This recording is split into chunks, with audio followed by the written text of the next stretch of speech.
Why NASA is trying to go back to the moon. NASA is aiming to send astronauts back to the moon, because that is what President Trump said is the destination of the agency's human spaceflight program during his first term.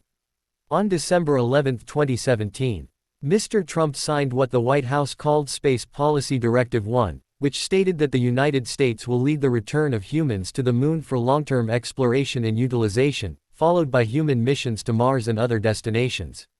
The people attending Mr. Trump's signing of the directive included Buzz Aldrin, the second person to step on the moon during the Apollo 11 mission after Neil Armstrong, and Harrison Schmitt, an astronaut on Apollo 17, the last time people were on the moon.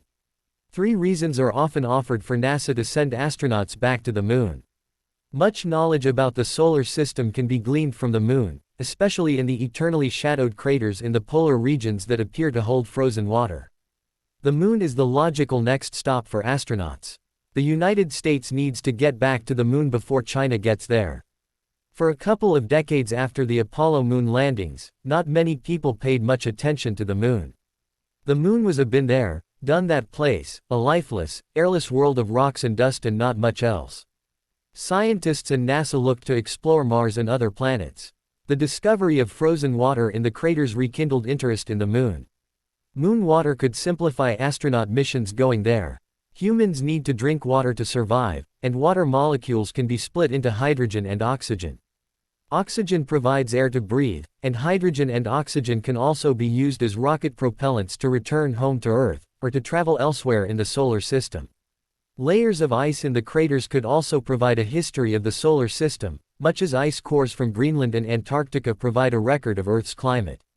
Spacecraft like Athena, the intuitive machine's mission whose fate was uncertain after a moon landing attempt on Thursday, aimed to advance those goals. The rapid rise of China's space program has also set the stage for a new space race. At the Commercial Space Conference in Washington in February, Bruce Babin, a Texas congressman who is chairman of the House Committee on Science, Space and Technology, raised the specter of no trespassing signs on the moon written in Chinese. My top priority is ensuring that U.S. astronauts return to the lunar surface and that we do so before the CCP, Mr. Babin said, using the initials for Chinese Communist Party. Whether Mr. Trump still wants to go to the moon is less certain. During his campaign, his inaugural address in January and his address to Congress this week, Mr. Trump has mentioned planting a U.S. flag on Mars.